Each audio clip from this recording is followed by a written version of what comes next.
everyone. I'm Rebecca Santos, the Bold Advocate, and today I have the privilege of talking to Jennifer Greenberg, one of my dearest friends, actually. Oh, thank you. I met Jennifer, it was summer last year, I think? Was it just last year? I know, it feels like forever. But yeah.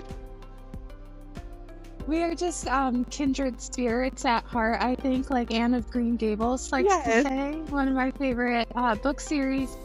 Jennifer is an author of 2 amazing books I have promoted on my Instagram page several times. So if you have not read them, you need to, especially if you have any trauma that you're healing from. Jennifer, you've live in Texas. You're married to Jason. I'm also married to a Jason. So pretty cool. You also have 3 daughters. Yes. One of them has their birthday this week. Yes. And you still took time to talk to me, so I'm so thankful. Oh, thank you. Yeah, no, I mean, this is an honor. I'm excited to be here. Yeah. Finally, too, we've been talking about doing this for a while and finally got all my ducks in a row. No, it's okay. You've been featured on different shows. I'm looking at Hope in the Darkness on Life Today. That was in May, right? Oh, gosh. You know, this year has been so crazy. First, I think it was late May, our neighborhood got hit by a tornado. Yeah. It took our trampoline and damaged the siding on our house. And then a couple weeks after that, Hurricane Beryl hit. And so I honestly feel like May was like 5 years ago. So much has happened in this past year for both of us. It's been one trial on top of another for me, and for you. And but we did meet last summer in New Orleans. I mean, we talked a little bit before then. Yes. You were on an expert panel at the SBC event, which we could talk about for days, I'm sure. But we'll try to be a little bit more concise than that, I guess. I guess we should. Yeah. So for those who don't know you, could you tell them a little bit about your background and what you do today and why you do what you do today? Yes. So I am a child abuse survivor. I grew up in the Christian church, had a Christian family. I put quotes around Christian because, while we went to church twice on Sunday, actually, we went to the morning service, we went to the evening service. We read the Bible every day, multiple times a day, usually breakfast, lunch, and then before bed. We prayed together. And despite all of that, my dad was abusive. So he was violent, he was perverse and predatorial. And so I cover some of that in my book, Not Forsaken. But my background, and really, I guess not my background so much, but the fact that God got me through all of that, the fact that he preserved my faith, that he kept me alive, really. I mean, there were times when I really thought that I was going to die. And God got me through it and sustained me. And so the fact that he did all that it made a big impact on who I am and what I wanted to do with the rest of my life. So currently I am working as a child advocate for the church. I call myself a child advocate in particular because I do not get paid for my work. Nobody hires me. Basically what happens is I get wind that something bad is going down in a church, and I will approach those church leaders and I will basically take on the responsibility of representing those children because those children can't represent themselves and they don't know how to ask for help and they don't have, money to hire lawyers or whatever. And so I go in there and I do my darndest to hold those church leaders accountable, make sure that they're reporting abuse, for example, make sure that they're handling things responsibly and in a godly way, making sure that people who have been accused of abuse, even if it's just a rumor, aren't just allowed around kids, without any supervision. You'd be surprised how often that happens. And of course, anybody credibly accused or convicted of abuse of any kind, I'm not just talking about sexual abuse, but violent abuse as well, domestic violence and abuse. They cannot be around kids at church. And so I go in and I try to hold these leaders. First of all, I go in as, in a friendly way to try to say, hey, These are my concerns. What are you doing about this stuff? How can I help you make this situation better, right? How can I advise you? Have you reported child abuse yet? Have you talked to counselors? Have you talked to lawyers? Like, what have you done? So I go in there, with the posture of wanting to help, which is what I'm doing. But you know what I mean? Like going in there as trying not to put the leaders on the offensive is basically what I'm saying. But a lot of times they do go on the offensive because oftentimes by the time I hear that something is going wrong, they've already been called out by parents, by victims, by whoever. And so they're already on the offensive. They're already digging in their heels and circling the wagons. And so by the time I get there, it's usually, they treat me in a condescending way or a why are you interfering sort of way, or I've even been reprimanded, oh, well, if God wants this or that to happen, then you need to trust God that will happen. And I'm like, that's not how God works. Right. God doesn't dial 911. I don't think he's ever done that. God doesn't file police reports. God doesn't, he gave you a brain. He gave you the authority. He gave you the conscience to know that this stuff is wrong. And he expects you to behave in a way that reflects Christ's love to those around you. And, 100%. yeah, so don't pass this off on God. God made you the pastor. God made you the elder. God made you the parent. What are you doing? So Exactly. And I say way too often, I feel like I say it too often because it's just so true that Christians are relying too heavily on the sovereignty of God and not enough on man's responsibility. And so the same people will say, well, God allowed it. So, okay, so what's our responsibility in the midst of evil, right? Because God gave people the freedom to choose yes. between right and wrong, right? Yeah. Yeah. And too often people are choosing evil. Yes. And then the Christian response is, well, way too lackluster, way too lackadaisical, not proactive, not responsive in a way that honors the Lord. Yeah. And so I commend you for the work you're doing. In fact, you recently wrote a letter to a church, well, a group of churches. Yeah. Do you want to tell us a little bit about that? Yes. So that was interesting. So basically, and this is just very long story short, and I'm paraphrasing, but there's a situation where a pastor, and I think really, to be fair, I think really the whole presbytery or session, multiple people should be probably under investigation, but this is the way I understand what's going on. So a pastor is being investigated for the way he has handled abuse cases in the past. Now we're talking about everything from domestic violence to psychological and verbal abuse to child sexual abuse. So there's a whole kind of spectrum of things going on here. And I think that often gets muddy in people's heads because they're like, okay, well, the abuse that she's describing, he's saying mean things to her and we don't need to report that. Therefore, we don't need to report the abuse. And it's like, well, wait a minute.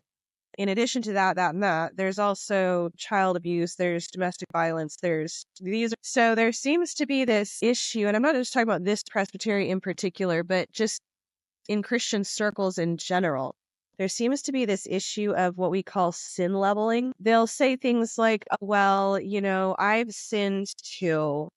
And therefore, I shouldn't report this pedophile because if I report this pedophile, then I'm being unforgiving or unloving and it's like, Jen, can you just remind everybody why God created government?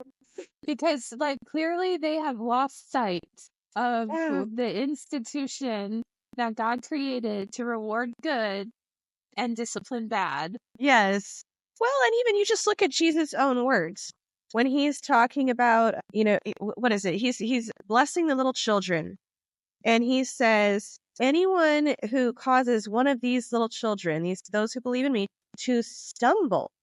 We're not talking about causing them to fall down. We're not talking about breaking their legs. To stumble, it will be better for them to have a millstone tied around their neck and be thrown into the sea rather than face my wrath when I come back and or they die. Lord have mercy. And so right there, we've got this concept straight from Jesus Christ that certain sins are worse than others. Certain sins are more damaging to others. I can sin privately in the privacy of my own home, in a way that maybe nobody else even is aware of. And I can repent of that sin and I can, reconcile with God and I can grow in my faith. And that's awesome. But when you are talking about sins that hurt other people, cause other people to be spiritually, emotionally, psychologically damaged and injured, that inhibits their faith or even crushes their faith, at that point, we're talking about public sins. It doesn't, when we talk about private versus public sins, we're not talking about, all the sins that occur in the privacy of my own home are private and therefore they're nobody else's business. That's not what that means. Private sins are between you or me and God, and that's it. There's no third party.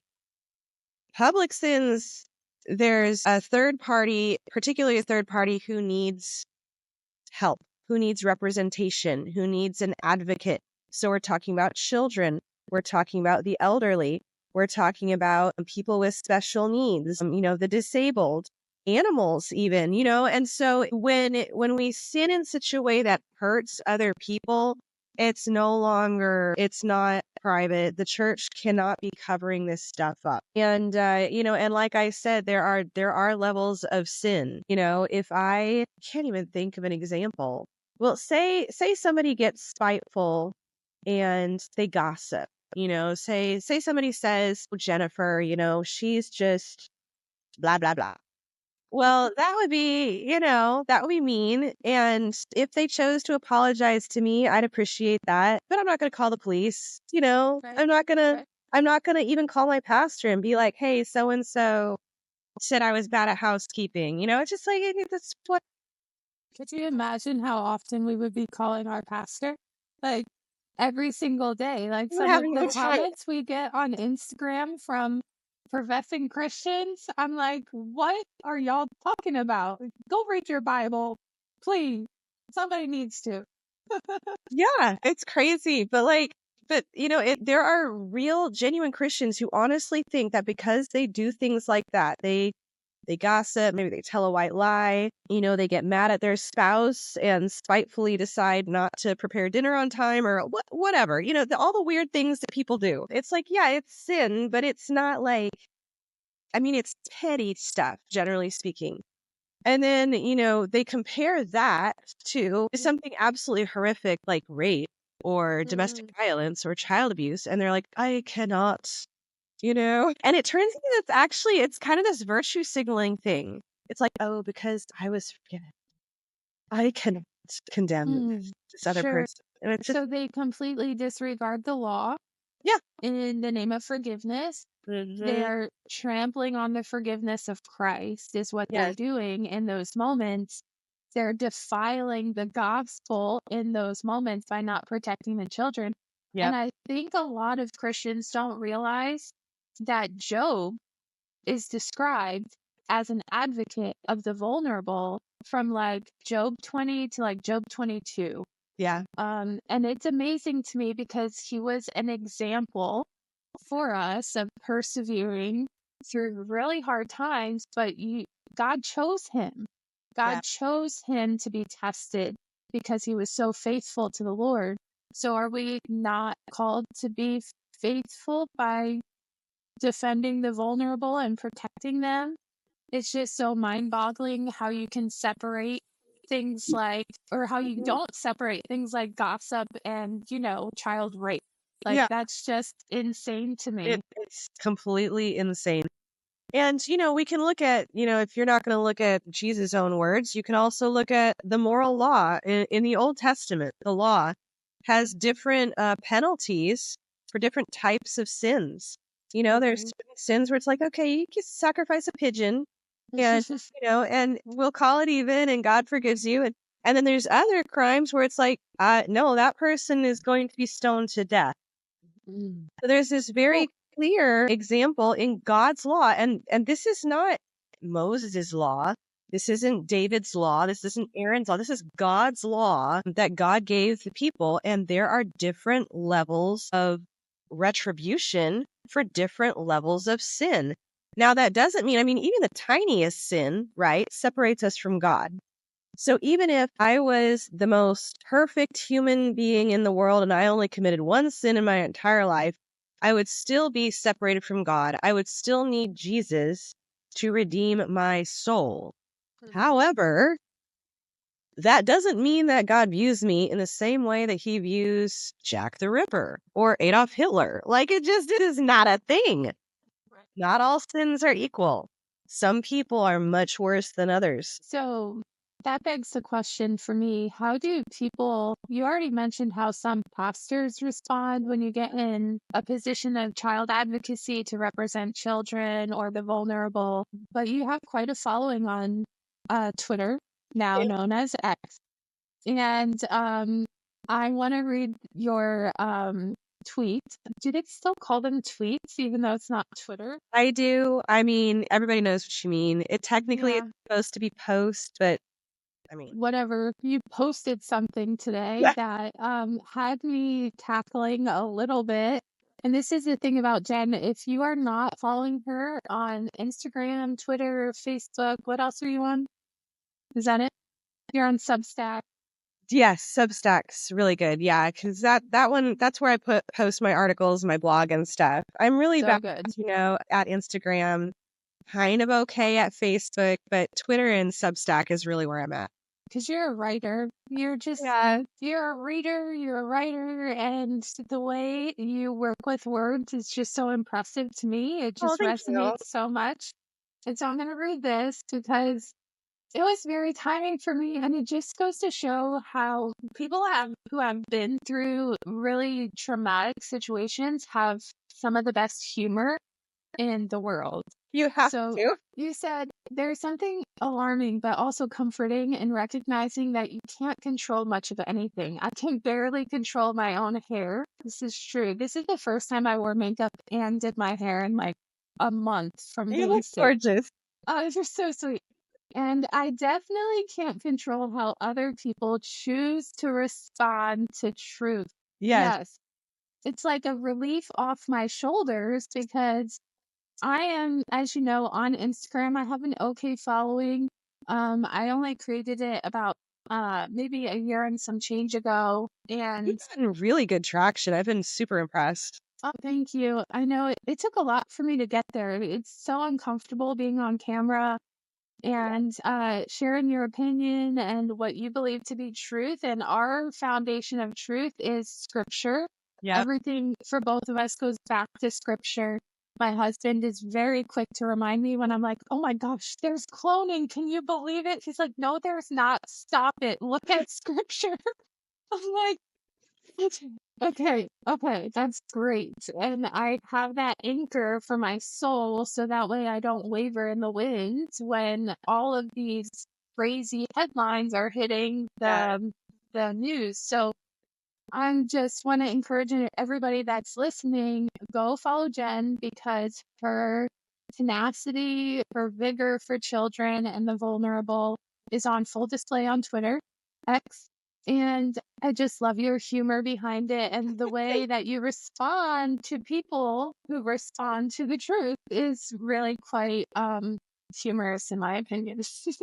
Well, sometimes, it's just at some point you have to recognize that there are certain people, including in the church and in leadership in the church, who have chosen to believe lies. They've chosen to believe that, that child abuse is not that big of a deal, or that they have the authority to forgive sins, like they can or that they can read hearts and minds. They seem to think this, like, I've had this, I cannot tell you how many times I've talked to a pastor or elders, and I've said, this guy is a sexual predator. You must report it. And they've said, oh no, he said he's sorry.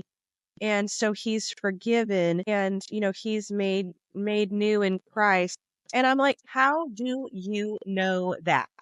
Are you No, Jesus? because Are you the Holy anybody Spirit? Like, what in the world? anybody can say they're anything. I could say right now that I am Queen Elizabeth reincarnated, and you better believe me because that's my truth, right? Yep. But the reality is that if that is true, which it is, people can say that they're a Christian all day long. But Yeah. Jesus told us how to determine if someone is a real Christian. And Mm, we will know them by their fruits. And if you don't know what that is, go read First John. There's other books of the Bible that you can read to determine what the marks of a Christian are. yeah. And I will say this, and I will shout it from the rooftop, that we are allowing wolves in sheep's clothing into the church in the name of forgiveness, in the Mhm. name of repentance, in the name of grace and mercy. Yeah. And we're putting them in contact with our children way, way, way, way too early before they even demonstrate fruit. Yeah. And the thing is that I read a report from back in like 2006, right? Hmm. That the Department of Education did, and they determined that teachers Hmm. are 100 times more likely to sexually abuse a child than a Catholic priest, which is extremely alarming to me because look at the school system. Look at how desperate they are to put teachers in place because they don't have enough teachers. Hmm. And there are wolves that are preying around like roaring lions seeking someone to devour, Absolutely. and they know how to get in contact with these kids. Oh, yeah. They are master manipulators. They will purposefully get a degree in something so they can gain access to our children, whether it be a teacher, a professor, a coach, a pastor. Yeah. And, I think I'm just guessing here, but I would bet you that part of the reason for that statistic is because you think about the amount of time that teachers are with kids compared with the amount of time that those kids are in church. So you've got the teachers with them 5 days a week. That priest or pastor, elder, whoever is with them 1 day a week, 2 days a week. So the opportunity for someone in the school system to abuse is literally 5 times, it's just 5 times the amount. Yeah. So of course, anytime you've got, well, one thing I like to say is where there are people, there is evil.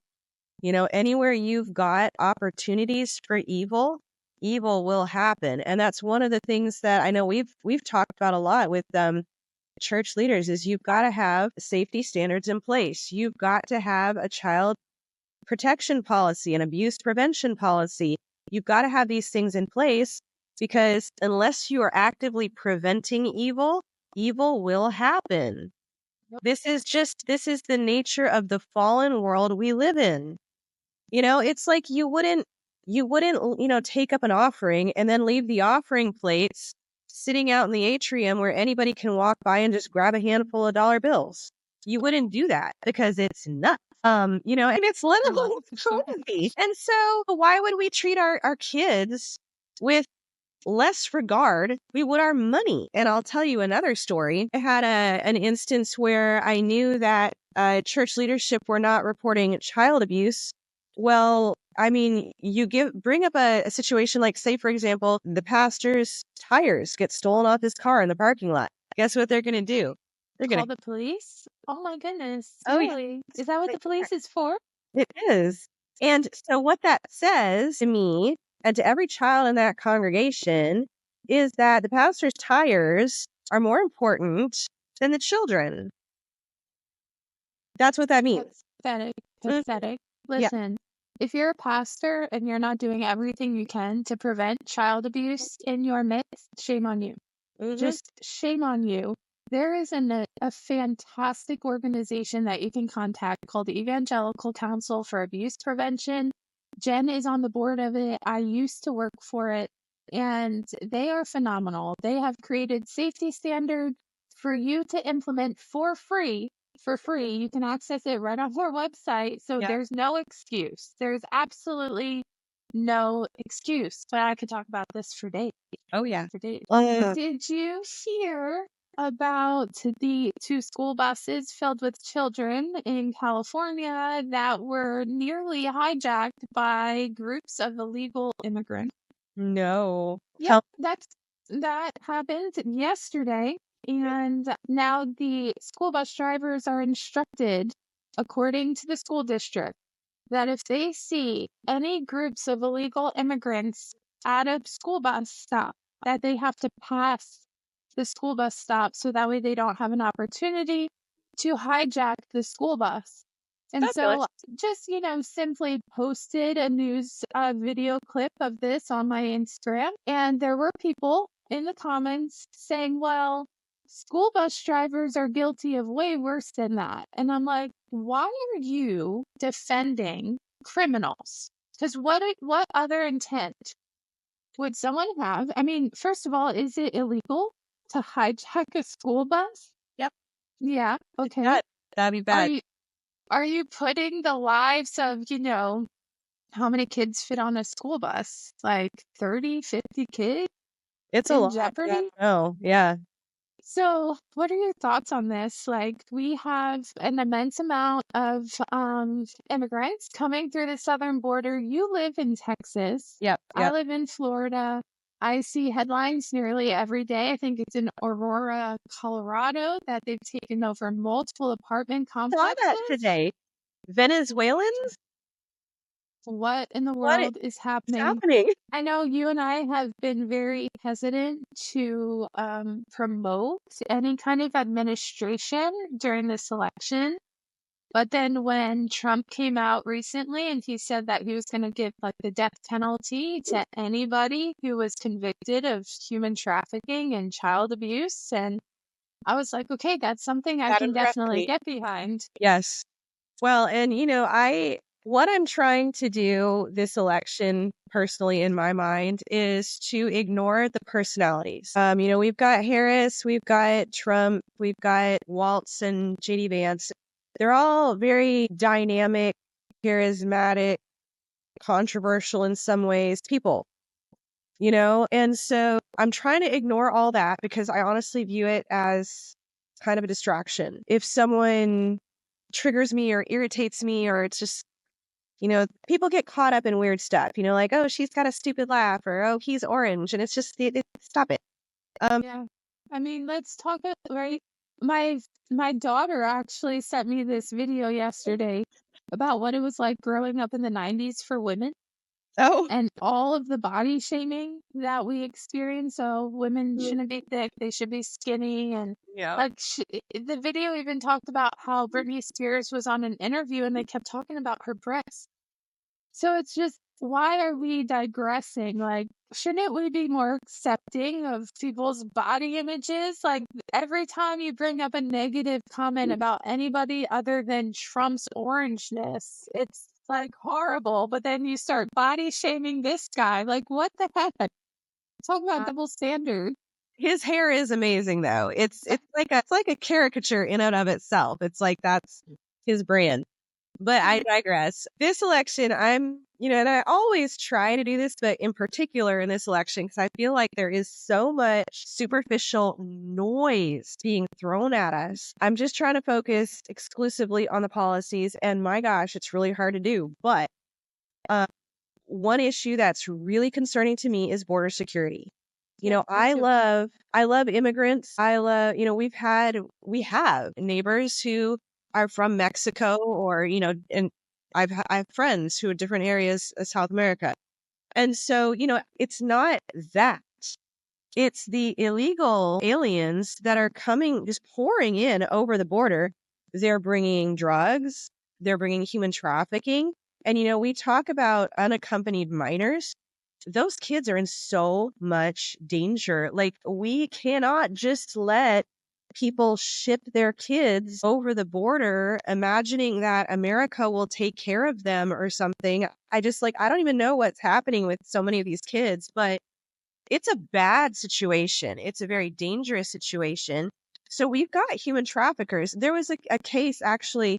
One of my friends, actually, where is she from? She's from Europe. She's from a little country in Europe, but she has one of her colleagues at work, one of their friends, actually, the entire family got shot by this guy he's a convicted criminal. He's an illegal alien. He'd already been shuffled over the border multiple times. He keeps coming back. And I don't know why, but one night he was in his front yard. He's shooting guns in the air.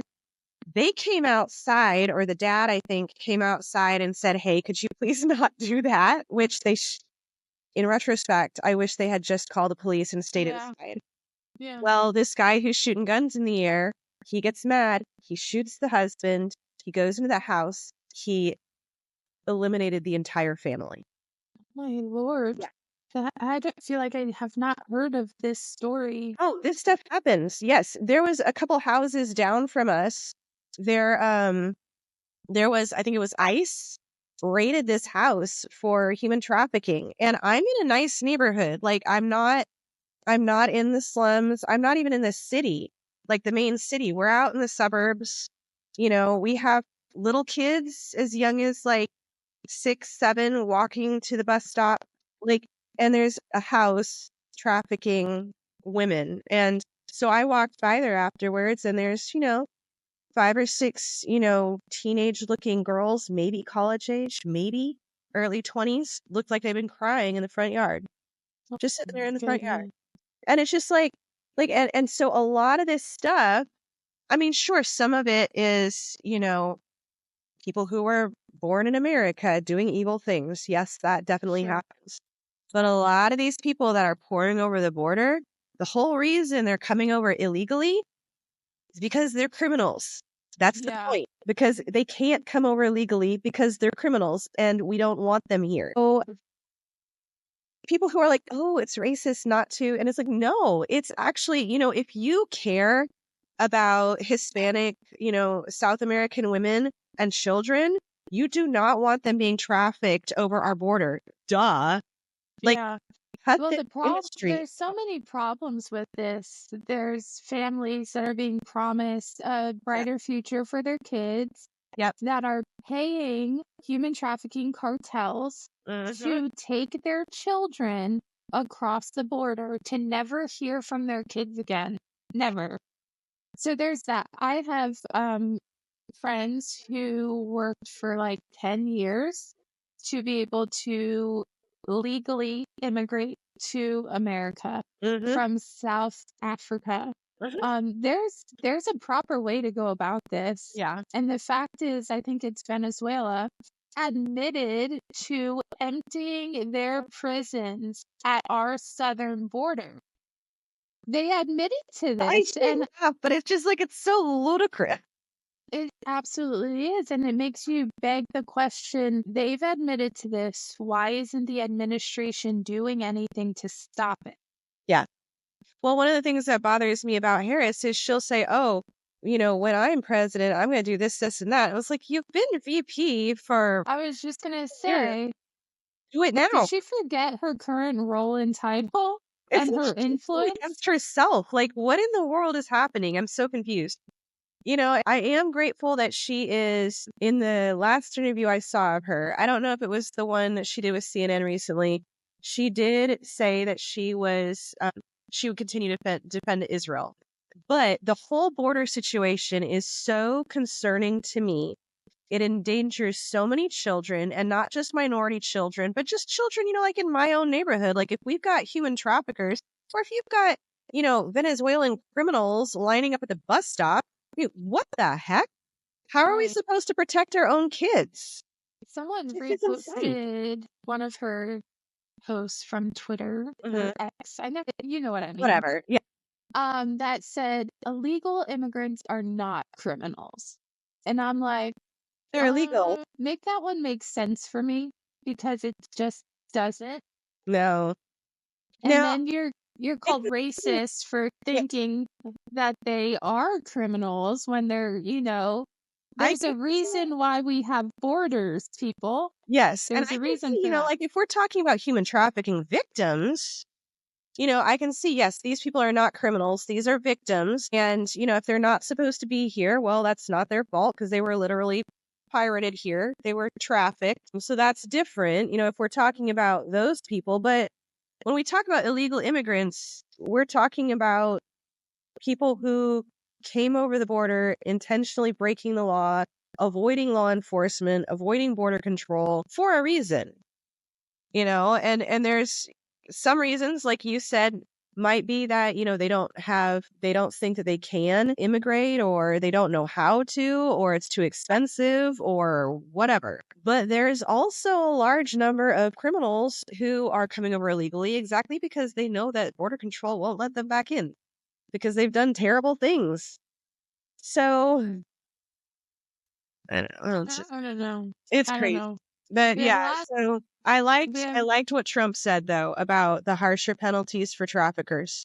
Absolutely. And I would really love one of the irritating things about the election cycle to me is it's very difficult to get a hold of like your local senator, your congressman, your local officials, to get them to focus on an issue that you care about because they're so busy trying to get reelected or whatever. I'm just so over career politicians. I Yes. feel like we have to put real people in these places, and just because you are someone does not mean that you are qualified to talk about politics, No. to engage in politics. I mean, it's one thing for friends to talk about politics, but like these Hollywood celebrities that are just bashing Trump because of he's going to ruin democracy. And what are you talking about?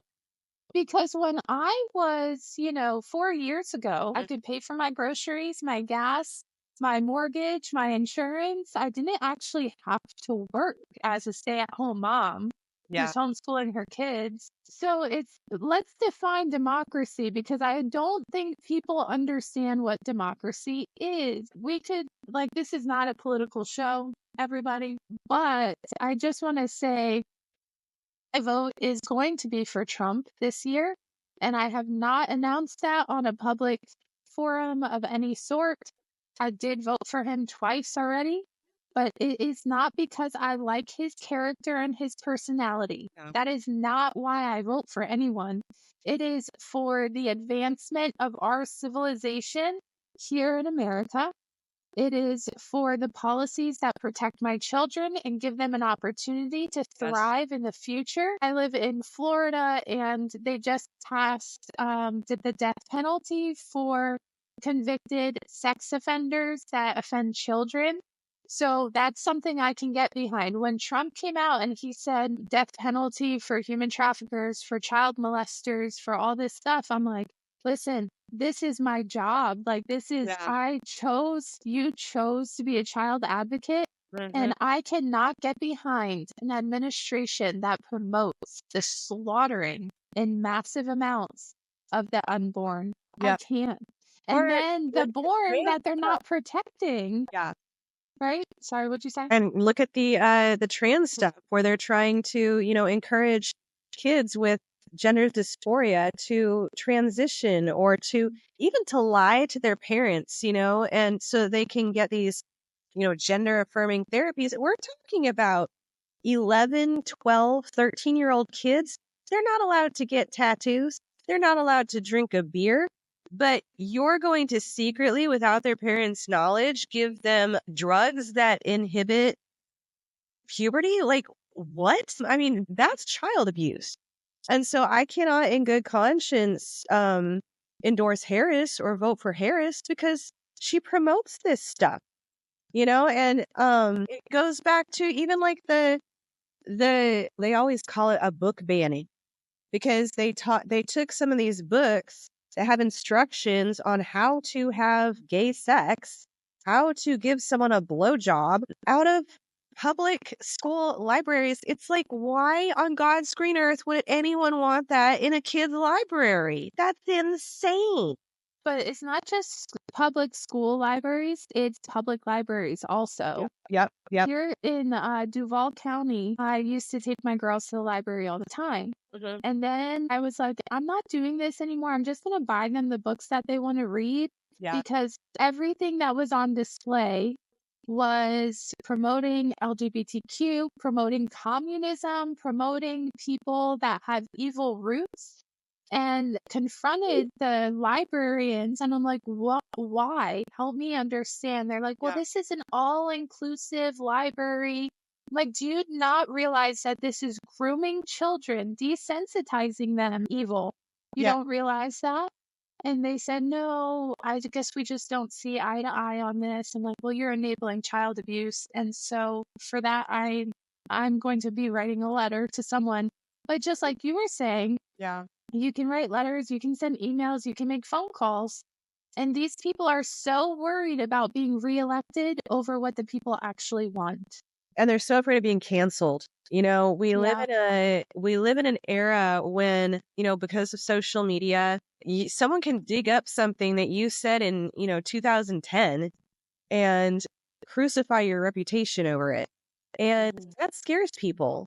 And so people are always defensive. They're always wanting to maintain the status quo. They're always wanting to kind of follow whatever the trend is. And currently the trend is, affirming this trans movement in which men who are dressed up as, I don't even want to say they're dressed up as women, because a lot of times they wear so much makeup and they're so odd looking. It's just, if I met a woman with that much makeup on, I would be alarmed. Like, so you know what I mean? Every single time that I post about two topics, I probably lose about 20 to 50 followers, which doesn't sound like a lot if you have, millions. I have like 11,000. So it puts a little dent, but it's okay. I call it the Great Purge every time it happens.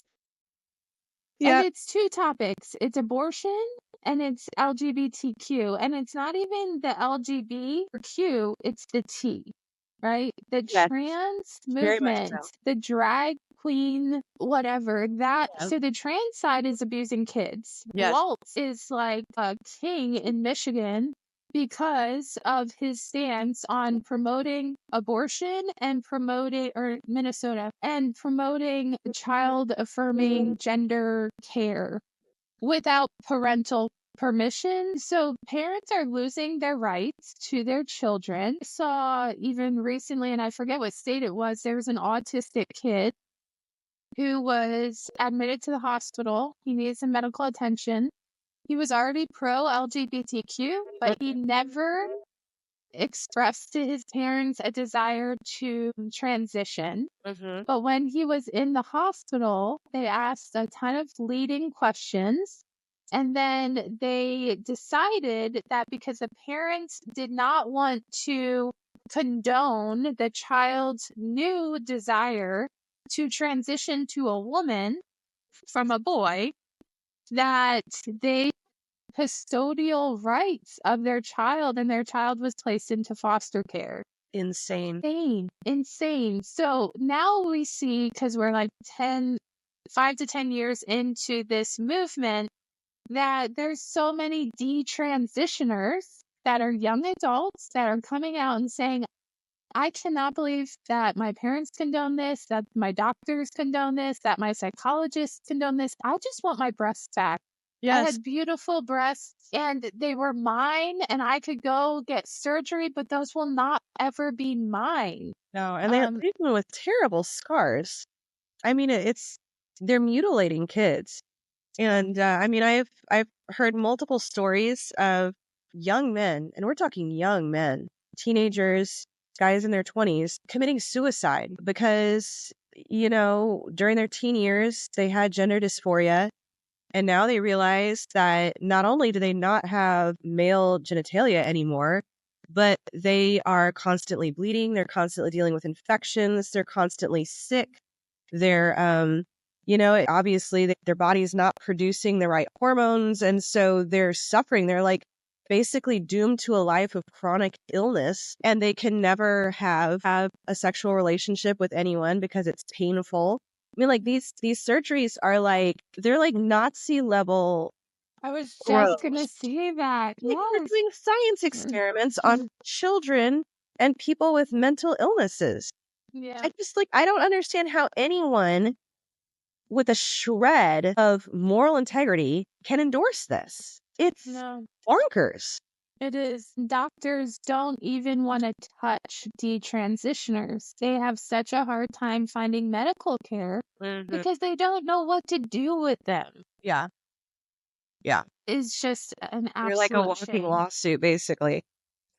Yeah, it's such a huge mess. And, as a child advocate, because the Harris campaign endorses that stuff, I can't vote for them. Like, absolutely. So, how do you respond to the people who say, okay, you can't be a child advocate, one, if you're not for abortion and you're pro-life, right? Because they use the less than 1% of all cases of children getting pregnant, and they want to condone 100% of all abortion because children were raped and got pregnant.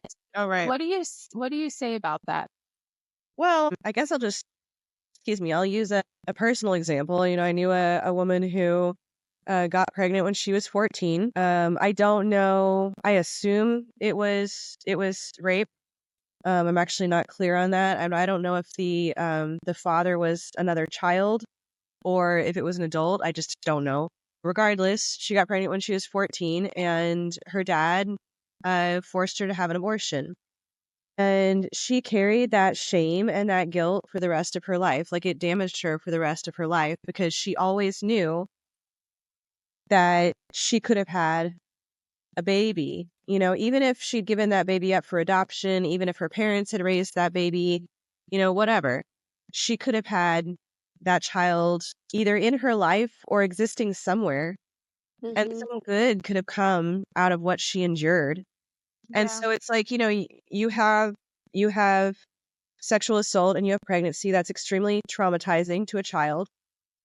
But let's talk about the abortion procedure, because that's extremely traumatizing to a child as well. So then you've got two traumas. How does that make anything better? It doesn't make We anything should better. never meet violence with violence No. for a victim or survivor of that violence. Yeah. Yeah. The Lord says that He knit us together in the womb. He knew us in the womb. Science has now proven that that life starts at conception. There's an unexplainable burst of light when a baby is conceived. And I believe, and my husband believes, that that's the soul of that child. Whether or not that's the case, I don't know, but there is a miracle that happens at conception. Yeah. It is life. It's undeniable to me. Some people will deny it just so that way they can justify their own desires and passions and lusts. I recently I saw a video from Allie Beth Stuckey. Do you know who that is? Yeah, she's great. Yeah, I love her. She has had a young lady on her show who was in the occult. She goes into detail what she experienced, and part of that, and I'm probably going to post some of that discussion. Part of it, she said that the blood, they see power in blood, and so there's women who are part of the occult that have abortion rituals and sacrifices because they see even menstruation as powerful. They see abortion because 9 out of 10 times when you have an abortion, that's not the morning after pill. Yeah. There's blood that's discharged. And so it's absolutely crazy. She even goes in a little bit to child sacrifice, which is mind-boggling to me. Yeah. We've talked about this before. Yeah. About how abortion is a modern day form of child sacrifice. Yeah.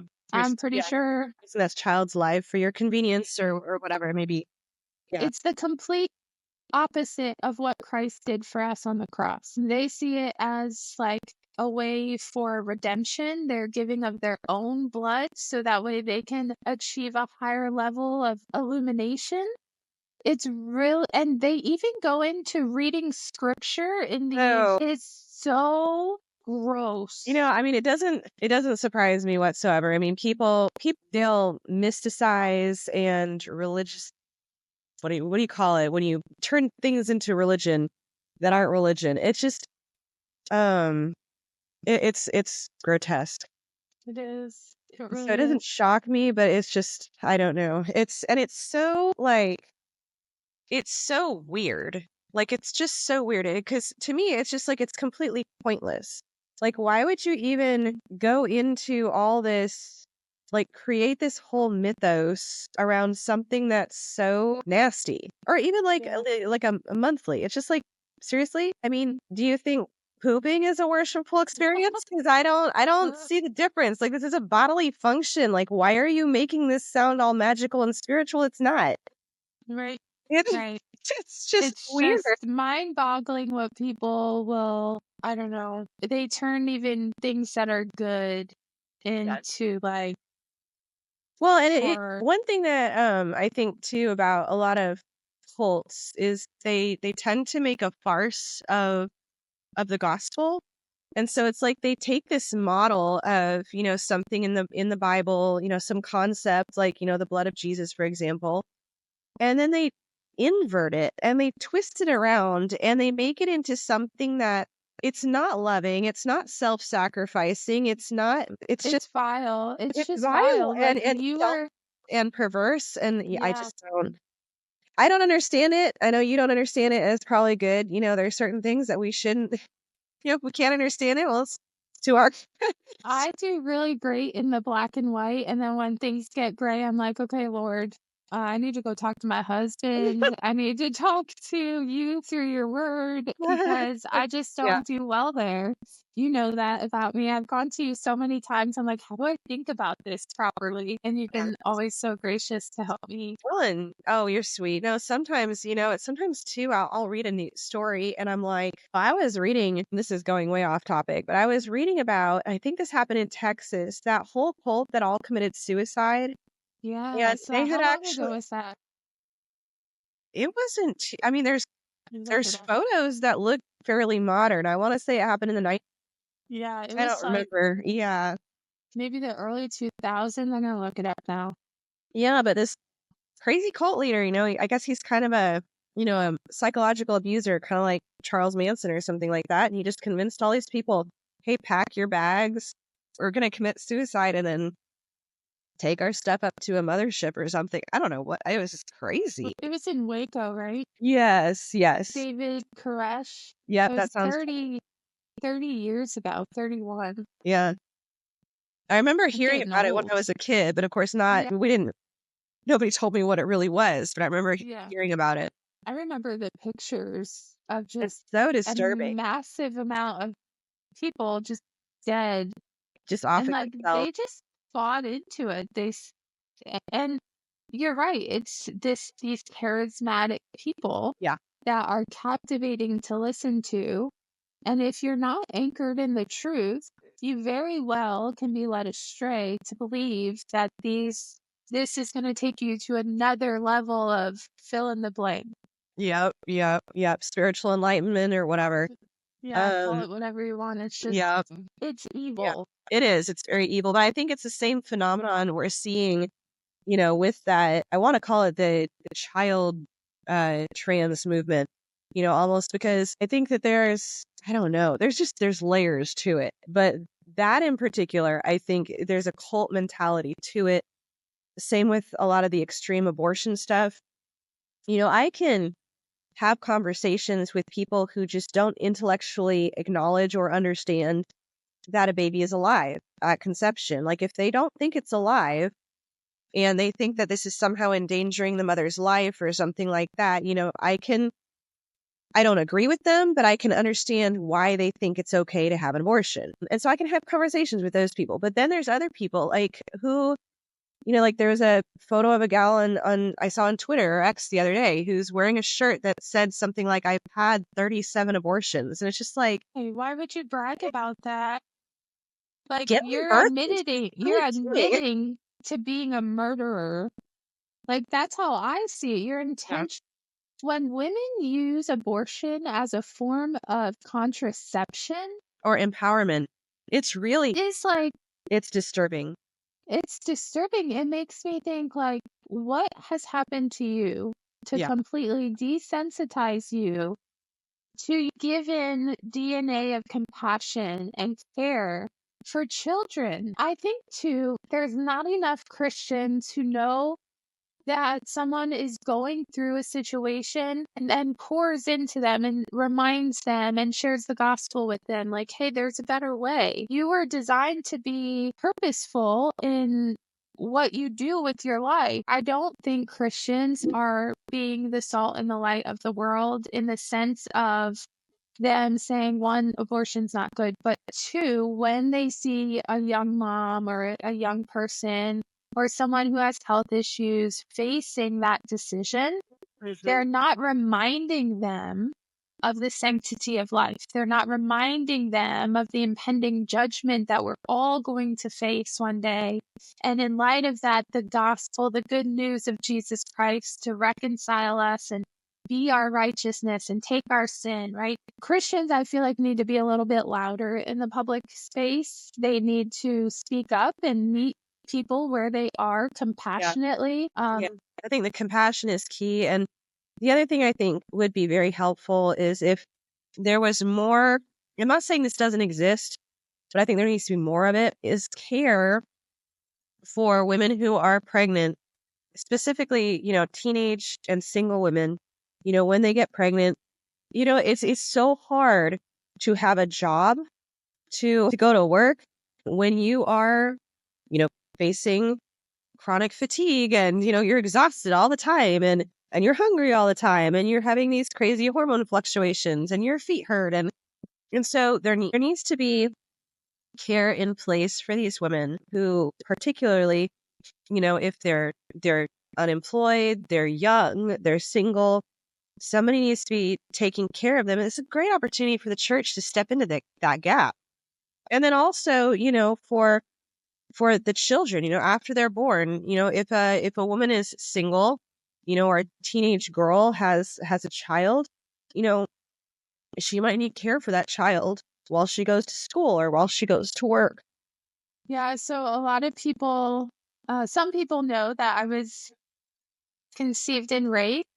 My mom had told me for 10 years that my dad, who had raised me, my stepdad, was my dad. And I found out by overhearing a conversation that they were having in the kitchen that he indeed wasn't my dad when I was about 10. And of course, my whole world at 10 years old came shattering down. Everything I thought I knew was a lie. Well, for the following 27 years, I'm 37, they told me that my mom was conceived in rape, and that's why they didn't tell me that, and all this stuff. Well, since I started speaking out about, child abuse and child advocacy work and my mom, I don't know if it was so much that I was speaking out about it, but more that my oldest daughter confronted my mom about some things that had happened when my daughter was young. Now, all of a sudden, the narrative has changed, and my mom was in a loving relationship at 17 with this boy. Whatever. Wow. All of the emotions that I felt, all of the doubts, all of the intrusive thoughts that I had because of what I was told for so long was real to me, and I'm still dealing with that today. And I checked with some of my childhood friends, and I was like, do you remember this? And they said, yes. I was like, oh, praise the Lord. I'm being gaslit, but it's true. It's really happened, so I'm thankful for my friends from childhood. But I bring it up because when I found out at 10, I had all these doubts. I had all these questions that went unanswered. Then as a teenager, I started rebelling after my grandfather passed away. And I asked the pastor, hey, what happens to his soul now? Where does he go? And he said, now's not the time to ask these questions. Like, okay, sure. When's the right time then? When I'm on my deathbed? Like, I don't understand. But I digress. So when I was 17, I had gotten pregnant with my beautiful now 19-year-old daughter. And she is just such a joy to my heart. It hasn't been easy. I was a junior in high school when I got pregnant. I had her when I was a senior, a month into my senior year. I remember the teachers meeting me where I was. They came to my house. They tutored me. They just saw me through my senior year. I'm pretty sure my psych teacher just gave me an A for the heck of it because I knew nothing on that final exam. I literally made a design with the little circles, but I remember being encouraged to have an abortion over again. And even my mom, who at the time thinking that she was raped and then had me, I found out later from my grandfather that she wanted to have an abortion and he would not let her have an abortion. He actually raised me for the first 2 years of my life. And then in the 80s, he campaigned against abortion. When he passed away when I was 16, there was hundreds of flyers in his attic as I was cleaning his attic for my parents and whatnot of life starting at conception and, not being for abortion. But it was hard. It was really hard. But I had some support. My dad at the time, my stepdad, he was there. He would help me with my daughter. My mom and my dad would watch her while I went to school. After January, I was cleared to go back to school. Fast forward 6.5 years, I got pregnant with the twins. I was 24.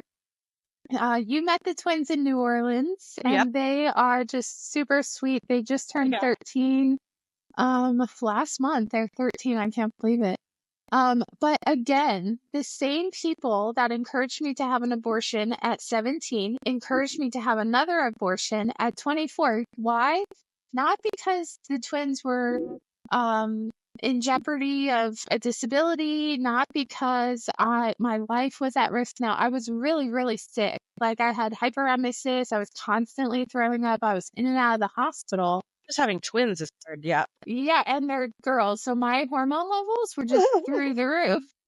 But I knew at 17 that that was a baby and that I would one day regret having an abortion if I had it. Yeah. And then at 24, I'm like, why the heck are you encouraging me? I have a good job. I'm married.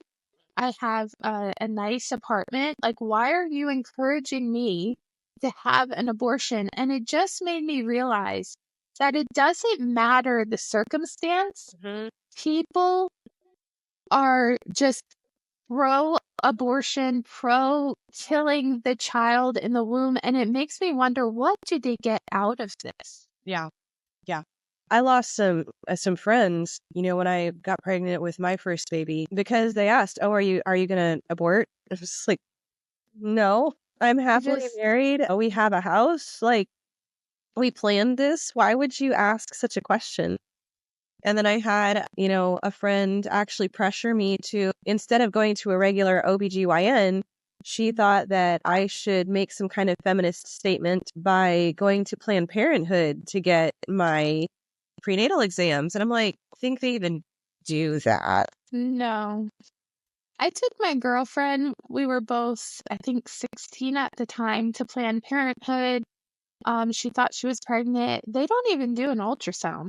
Yeah. Like, they didn't even do an ultrasound. And I think the reason that they will push back when it's requested is because they make money off of performing abortions. One. Yep. It's been exposed that they sell baby parts. That's undeniable. They sell it to pharmaceutical companies so they can put them in vaccines. They do all kinds of crazy stuff. But it's eye-opening to me that they don't do ultrasounds because they know if the woman hears the heartbeat, if the woman sees the baby, she is a million times more likely to not abort. Yep. So I commend these nonprofits that are going out of their way. Yeah. Give women the ability to just have an ultrasound if they're questioning whether or not they want to have an abortion. Yes.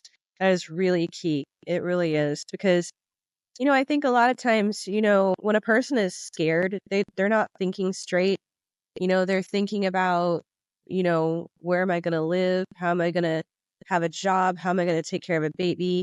And then, of course, just the daunting aspect of pregnancy by itself. I had difficult pregnancies. Pregnancy for me was not fun. in childbirth. So, that it's all scary. It's all really overwhelming, especially, if you're a teenager. And so, logical arguments when you're talking to someone who's in that space of reacting in fear, reacting emotionally, logical arguments are not going to be as helpful.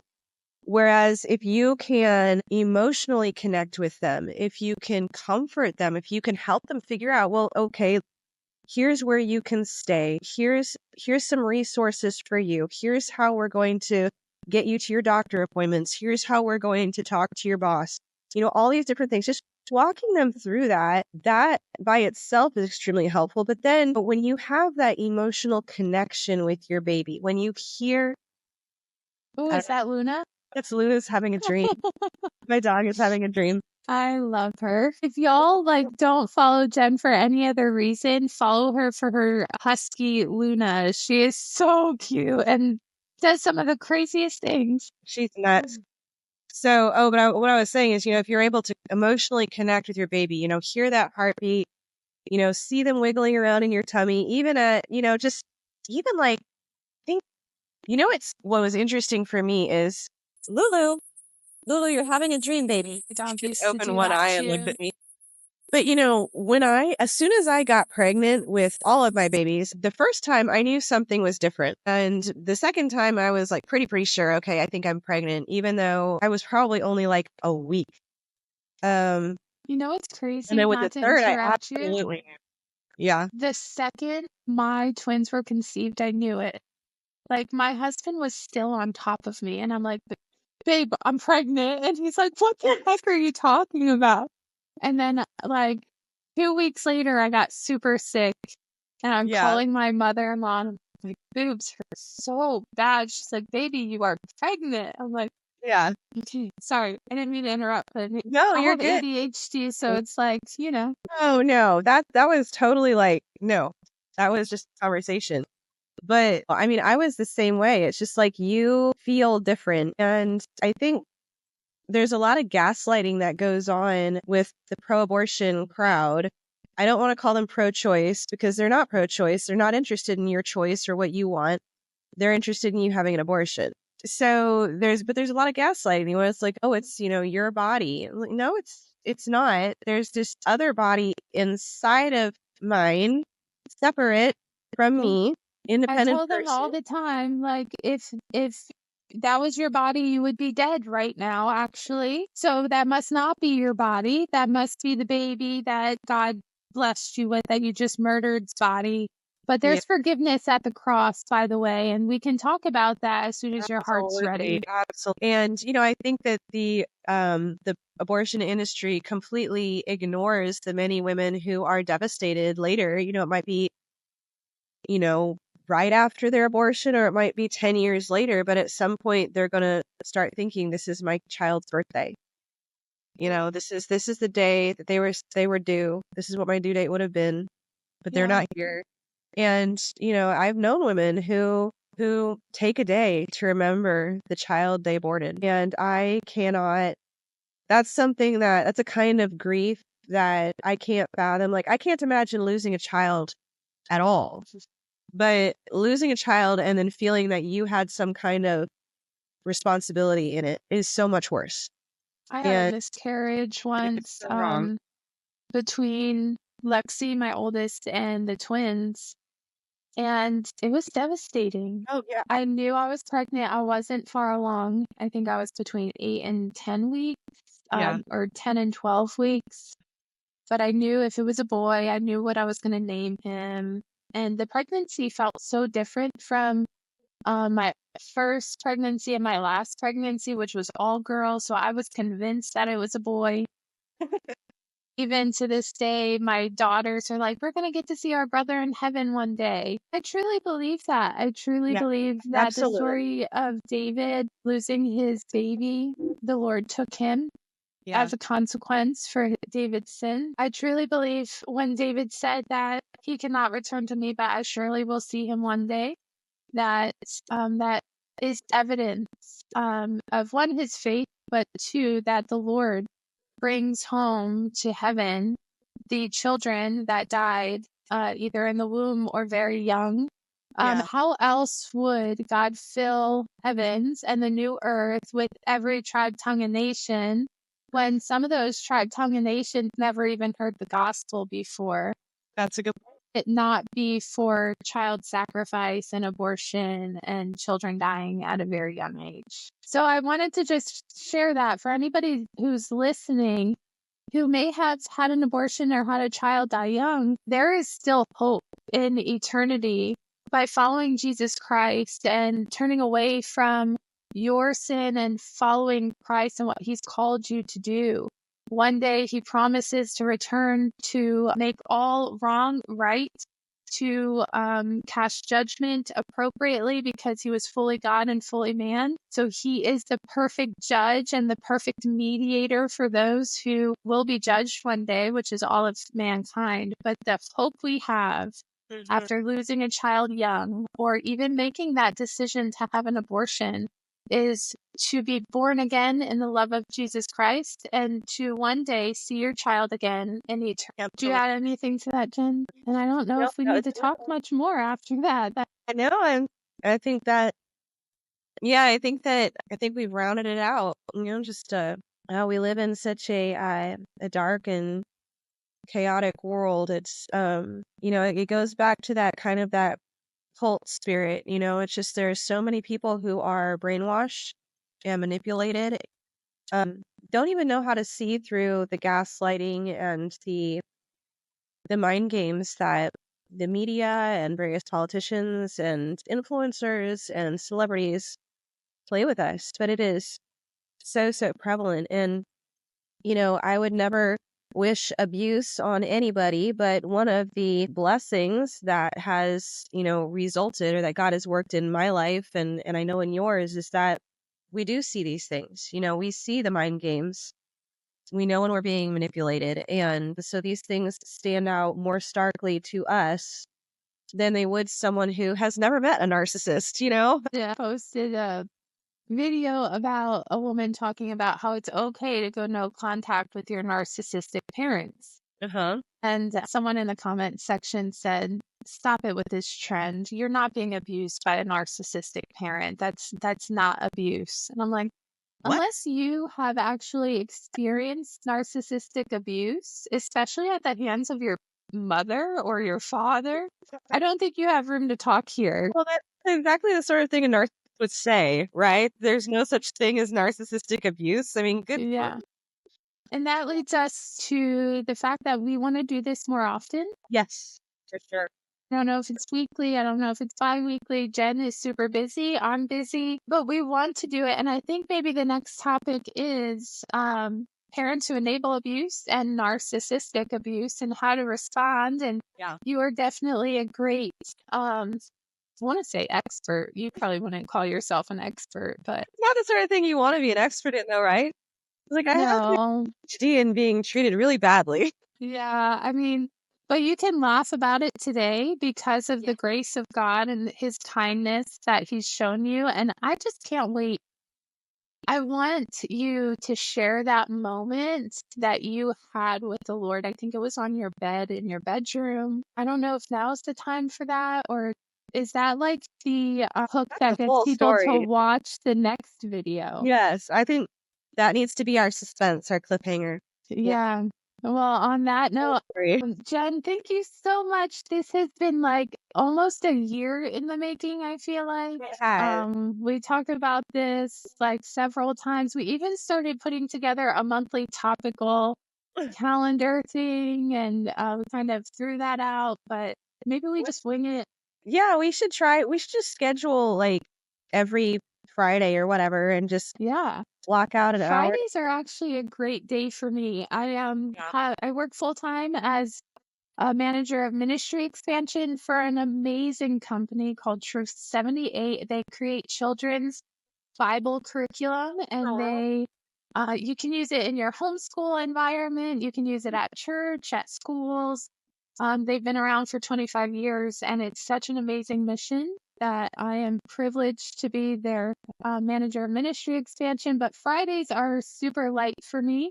So I would love to do this with you every Friday. That would be That'd be so really nice. fun. Yes. Yeah. That'd be And really your cool. kids are back in school, so you're free? Yes. I love my children. I do. But there's something so freeing about having a routine. Like during the summer, I felt so like burdened to entertain them and make breakfast, take lunch, and do this, take them to the pool and try to plan things. And I'm not good at that stuff. I'm just really not. I wish you lived closer. Maybe Our someday. girls would get along so well. How But old are your girls again? 11, 10, and 9. Yeah, like my Sorry, no, daughters are 13, turned but 12 this week. So yeah, 12, 10, and 9. exactly. And what are their names again? Because they're Elowen, so beautiful. They're thank you. just so unique. Elowen Lenore, Leonore Bell, and Guinevere Elise. They are so beautiful. Were you inspired from literature or what was it? Elowen, this is actually kind of funny. So Jason, my husband, plays video games, and I can't remember. I think it was like Dark Souls or something. Like it was a really scary video game, and his character was this knight lady, and she was, really tough, and she killed demons and things like that. And I like her. it's very cool. He had named her Elowen, and I was like, what's that name? He was like, oh, I just made it up. I was like, I like that You did name. a great job. And It's beautiful. then Leonore, I made that up. It's Leia and then Eleanor combined. So, and then of course Guinevere is just an old version of Jennifer. Oh, and I forgot to mention that you are also a professional singer. Like, you do all this stuff. You can't tell right now because I've got this horrible cold, but yes, I do sing when I can. Yeah, well, I'm glad that you don't have it as bad as I had it. I was literally like sick for like almost 3 weeks. Today would have been 3 weeks, and I just like got my voice back at the beginning of this week, and I had to cancel like 4 podcast shows that I was a guest on. Poor Becca, Like, that's awful. yeah, so I think this afternoon I'm recording one with I think it's called Cleveland Pro Life. Oh, very So, yeah, he does like 23-minute segments and he talks about the pro-life movement. very cool. He came across my page on Instagram and thought I'd be a good fit for a show, so that's exciting. That is cool. Another one was, I don't know if you've heard of her, Kibby Linga. She is a satanic ritual abuse survivor. Oh my word. Yeah, and we met on Instagram, and she's like, I love what you're doing and the way you bring God into it as your anchor. And so she invited me on, and I just feel bad because I keep having to postpone these. Because you're And then sick. there's a guy in Australia. His page is the How Not to Die guy. He does a lot of like situational awareness, and he does self-defense training. Oh, fun. So I have some crazy stories about like having to protect my kids as somebody's trying to break into my apartment. My husband wasn't there. I wasn't armed at the time. Like it was horrible.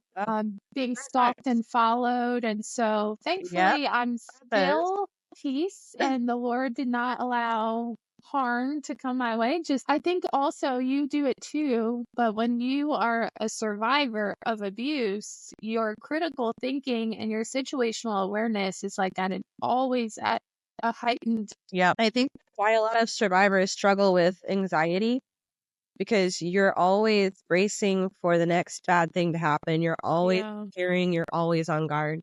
Yeah. And it's exhausting. I'm the same way though. And like I'll be cooking dinner and Jason has to text me and say, hey, I'm on my way home, because he knows that if he just spontaneously comes through the front door, I'm going to jump out of my skin. Yeah. Yeah. We have cameras up around the whole perimeter of our house. We have the Ring doorbell and we have access to it on our phones because my husband does work a lot. And so he wants to make sure we're safe. Yep. And I'm so thankful. He's an ex-military MMA fighter guy, and he's exactly what the Lord knew I needed. My love language is safety. Yeah. He makes me feel so safe Yeah. no matter where we are.